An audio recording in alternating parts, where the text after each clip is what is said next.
안녕하십니까, 박사입니다. 이제 일본 매체도 우크라이나 전황을 정확하게 보도하고 있습니다. 보시는 화면은 니온 텔레비입니다. 러시아포비아가 강한 일본이지만 우크라이나가 불리하면 불리한 대로 사실을 보도합니다. 니혼 텔레비는 우크라이나군이 동부 우로자이네와 남부 크린키 같은 요충지에서 패퇴하면서 철수하고 있다고 평가했습니다.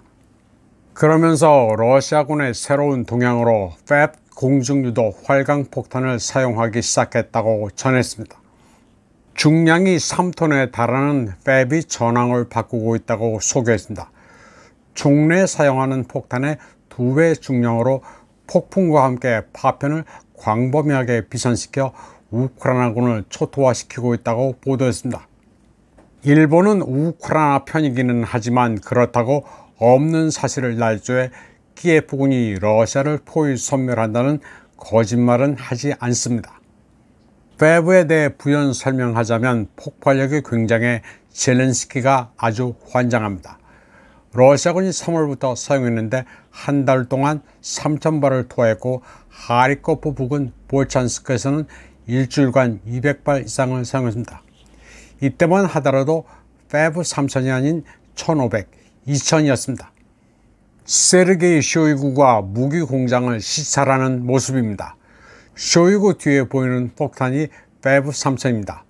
크기가 어마어마합니다. 탄두만 길이가 4.5m, 무게는 1,400kg에 달합니다. FAB 3,000에서 3,000은 3,000kg, 즉 폭탄 전체의 무게가 3톤이란 것입니다. FAB 3,000의 직접 폭발 반경은 200m지만 파편 비산 반경은 1200m입니다. 단 한 발로 건물은 물론이고 참호, 벙커도 쑥대밭으로 만듭니다. FAB 3,000은 50에서 60km 밖에서 투하돼 목표물로 유도되는데 요격이 거의 불가능합니다.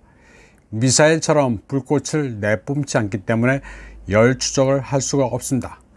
멍텅구리 폭탄에 날개 키트를 달았습니다. 니온 텔레비는 러시아군이 도네츠크의 토레츠크로 진군하면서 3km에 달하는 터널을 파서 기습에 성공했다고 보도했습니다. 그러면서 러시아 군사 블로거의 영상을 소개했습니다. 영상에서 군사 블로거는 터널을 파는 데 사용한 삽을 보여줍니다. 일본어로 테보리, 손으로 일일이 터널을 팠다는 건데 러시아제 삽은 꽤 쓸만한 것 같습니다. 그런데 일본 매체는 러시아군이 총이 없어 삽을 들고 인해 전술로 돌격한다는 황당한 거짓말은 하지 않습니다. 그건 한국인에게만 통하는 개그입니다. 일본 매체는 터널의 폭이 90cm라고 소개했습니다. 일본 애들은 자로 길이와 폭을 재는 그런 것은 아주 잘합니다. 전황 지도를 보면 치열한 전투에도 불구하고 별 변화가 없어 보이기는 합니다. 그러나 러시아군의 전술은 영토 확장보다는 소모전입니다. 현 전선에서 찔끔찔끔 진군하면서 키예프군의 병력과 장비를 고갈시키는 게 우선입니다. 니온 텔레비는 열흘 전 신임 주일본 러시아 대사 니콜라이 노즈드레프도 인터뷰했습니다. 그리고 키예프 아동병원 공습에 대한 러시아 입장을 청취했습니다. 노즈드레프는 이 자리에서 아동병원에 떨어진 미사일은 노르웨이제 나삼스 방공 미사일이라고 설명했습니다.